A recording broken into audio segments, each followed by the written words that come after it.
Bismillahirrahmanirrahim. Assalamualaikum warahmatullahi wabarakatuh. Selamat bertemu kembali dengan saya, Bu Suci ya, dalam mata kuliah Psikologi Komunikasi. Pada siang ini kita akan membicarakan satu topik yang sangat menarik ya. Saya yakin sangat menarik, yaitu konsep diri atau self concept. Apa ya kira-kira konsep diri itu? Jadi kalau kita lihat semua orang, semua individu itu punya konsep diri ya, masing-masing punya konsep diri. Nah, konsep diri itu adalah gambaran ya, gambaran tentang diri kita yang bisa bersifat fisik, bisa bersifat psikis atau bersifat sosial. Nah, bersifat fisik artinya bahwa seseorang itu akan melihat kita itu seperti apa ya, kita seperti siapa, kita seperti apa, apakah kita tuh ganteng, apakah kita tuh cantik, tinggi, mancung dan sebagainya. Jadi yang kelihatan fisiknya kita itu seperti apa. Nah, kemudian kalau psikis, apakah kita itu mudi, apakah kita sedih, kita bahagia dan sebagainya. Nah, sedangkan secara sosial kita itu diinginkan menjadi orang seperti apa oleh lingkungan kita. Apakah kita diinginkan sebagai orang yang dermawan, apakah kita diinginkan sebagai orang yang peduli ya dan sebagainya. Nah, sehingga ketika konsep diri seseorang itu terbentuk, nah sekarang pertanyaannya itu berasal dari mana? Apakah dia sendiri yang menentukan atau orang lain yang menentukan? Kita lihat bersama-sama. Nah, jadi yang namanya konsep diri itu tidak datang dari diri kita sendiri loh, tapi datang dari informasi, dari evaluasi, dari penilaian orang lain. Ya, jadi kita tidak bisa menentukan, oh saya cantik, bukan, karena cantik itu berasal dari orang lain yang mengatakan, oh mbaknya cantik ya, oh ternyata Faton itu ganteng, oh ternyata Haryo itu gemuk gitu ya, gemuk tapi kekar dan menyenangkan atau menarik gitu. Itu dari orang lain, bukan dari Anda, bukan dari kita. Nah, sehingga perlu dipahami bahwa proses munculnya konsep diri itu berawal dari informasi yang diberikan orang lain kepada kita. Orang lain menilai kita sehingga kemudian membentuk atau mengkonsep di pikiran kita bahwa kita seperti apa yang dinyatakan oleh orang lain. Nah, kira-kira pentingnya apa ya konsep diri dalam komunikasi? Nah, konsep diri itu akan mencerminkan atau dicerminkan dalam perilaku berkomunikasi. Contohnya gini, ketika orang itu dikonsepkan oleh orang lain atau memiliki konsep diri sebagai orang yang sukses ya, maka dia akan berperilaku seperti orang yang sukses. Contohnya apa? Wah, kamu itu nggak pernah gagal ya, kamu itu sukses ini. Maka dia akan kerja keras, dia akan banyak bertanya, dia akan minta dinilai orang, dia akan minta dikritik demi kelancaran kerjanya, kelancaran usahanya. Tapi bagaimana dengan orang yang sudah memiliki konsep diri bahwa dia akan gagal? Ya, dia akan berperilaku seolah-olah dia akan gagal. Contohnya dia gampang putus asa, dia nggak mau bertanya, dia rendah diri gitu ya, dia kalah sebelum berkompetisi dan sebagainya. Nah, sehingga penting sekali ya konsep diri ini bagi sebuah perilaku manusia itu. Ya, intinya jadi saya garis bawahi perilaku manusia itu ya dibangun oleh konsep dirinya. Nah, kemudian kalau kita kategorisasi, konsep diri itu bisa terbagi menjadi dua besar, yaitu konsep diri yang positif dan konsep diri yang negatif. Tentu saja ya kita akan mengarah atau mengacu kepada konsep diri yang positif, karena positif konsep diri ini akan mengundang banyak hal yang positif juga dari kita dan orang lain. Nah, kita kenali ya, apa ciri-ciri konsep diri yang positif. Yang pertama, konsep diri, kita dari konsep diri yang negatif dulu ya. Yang negatif, contohnya yang pertama atau karakter yang pertama, yaitu dia sensitif terhadap kritik ya. Jadi ketika dikritik dia gampang marah. Kenapa? Karena dia merasa orang lain itu mengkambing hitamkan, orang lain itu menyudutkan, orang lain itu meremehkan dia dan sebagainya. Ya, maka dia akan sensitif ya, dia marah.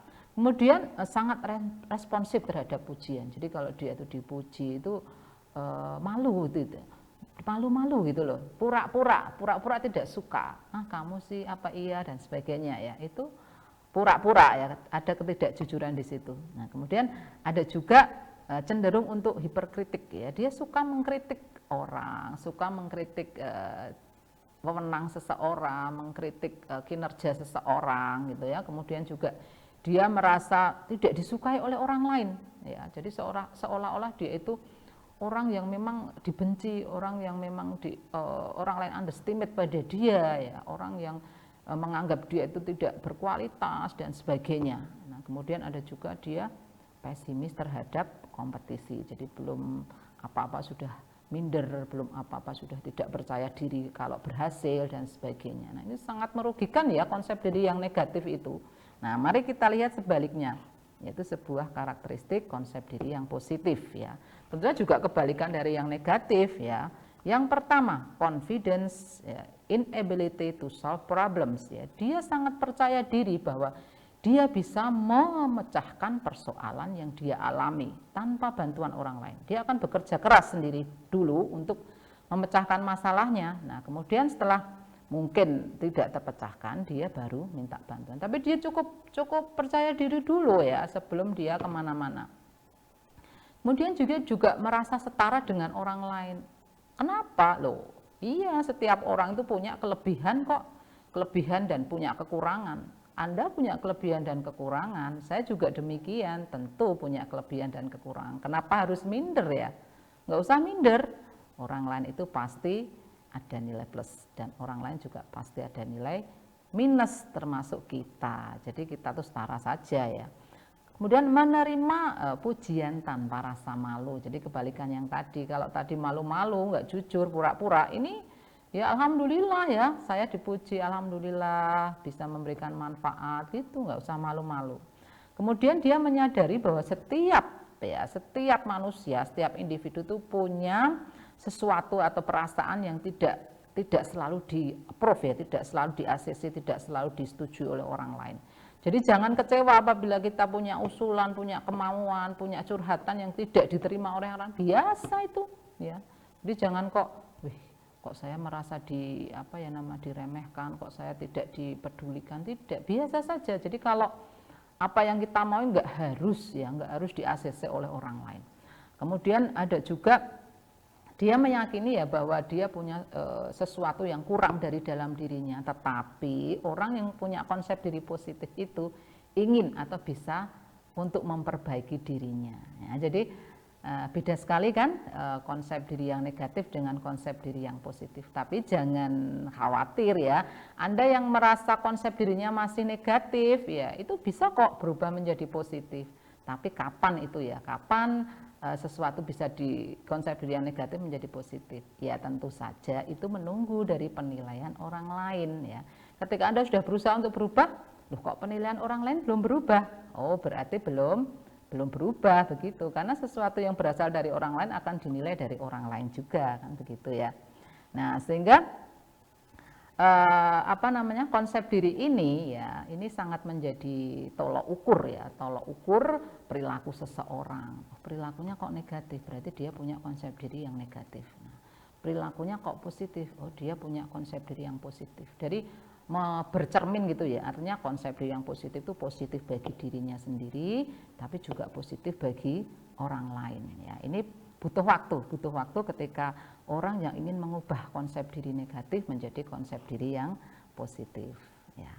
Kemudian siapa faktor-faktor yang mempengaruhi konsep diri ini ya. Kita lihat ada dua faktor besar. Yang pertama adalah significant others dan reference others. Apa yang dimaksud dengan significant others? Significant others itu adalah people who are considered important ya. Jadi orang-orang yang dianggap penting, yang bisa mempengaruhi konsep diri. Siapa itu? Misalnya orang tua kita, guru kita, kemudian teman sahabat kita. Apa yang mereka katakan akan kita percayai. Ya. Apa yang mereka nilai pada diri kita akan kita percayai. Apa yang mereka inginkan dari diri kita akan kita penuhi. Itulah significant others. Ya. Nah, kemudian reference others yaitu orang ya di lingkungan kita atau kelompok kita yang bekerja sama, kelompok yang bekerja sama dengan kita. Misalnya ya kelompok organisasi, kemudian ada kelompok teman sepermainan ya, ada kelompok juga ada Karang Taruna, ada PKK. Itu adalah termasuk reference others. Nah, kekuatan reference others ini di bawah significant others ya. Artinya pengaruh dari apa yang mereka katakan dan apa yang mereka nilai itu tidak sekuat ya, tidak sekuat penerimaan kita dengan penilaian dari significant others. Nah, kemudian ini ada puisi yang sangat menarik ya dari Dorothy Low ya, Advice for Parents ya, sebuah nasihat untuk orang tua. Hai orang tua, kalau Anda ingin membuat konsep diri anakmu itu lebih positif, maka kamu harus berbuat positif. Ininya begitu ya. Jadi advice dari Dorothy Low. Nah, kita akan terjemahkan dari 19 baris ini menjadi 11 ya. Kita ambil intinya saja. Nah, kira-kira bunyinya begini. Jika anak dibesarkan dengan celaan, ya, ketika dicela, maka dia akan belajar memaki. Anak itu akan punya konsep diri memaki. Kemudian jika anak dibesarkan dengan permusuhan, ya, misalnya orang tua konflik tiap hari, maka dia itu sebenarnya belajar berkelahi. Ketika anak dibesarkan dengan cemoohan, ya, dicemooh, direndahkan, sebetulnya dia itu belajar rendah diri. Anak akan belajar rendah diri. Ketika anak itu dibesarkan dengan hinaan, anak dihina-hina gitu ya oleh orang tuanya, ia belajar menyesali diri. Kenapa ya saya harus dilahirkan, kenapa ya saya harus hidup dan sebagainya. Jika anak dibesarkan dengan toleransi, ya ini positif, maka ia belajar menahan diri. Ya, ketika bertemu dengan orang lain yang beda, mungkin tidak sepaham, dia akan bertoleransi, dia akan menahan diri untuk marah dan sebagainya. Nah, ketika anak dibesarkan dengan dorongan, dia akan belajar dengan percaya diri. Ketika anak dibesarkan dengan pujian, ia belajar menghargai. Ketika anak dibesarkan dengan sebaik-baik perlakuan, ia sebetulnya belajar tentang keadilan. Nah, ketika anak dibesarkan dengan rasa aman, ia belajar menaruh kepercayaan. Nah, kemudian ketika anak dibesarkan dengan dukungan, ia belajar menyenangi dirinya. Nah, terakhir ketika anak dibesarkan dengan kasih sayang dan persahabatan, dia belajar menemukan cinta dalam kehidupan. Oleh karenanya, orang tua, sebagai significant others, itu harus berhati-hati ketika ingin atau dia berharap anaknya memiliki konsep diri yang positif. Kira-kira seperti itu ya penjelasan dari saya tentang konsep diri. Semoga kita bisa menjadikan kita sebagai individu yang memiliki konsep diri yang positif ya. Semoga manfaat. Kita tutup dengan wassalamualaikum warahmatullahi wabarakatuh.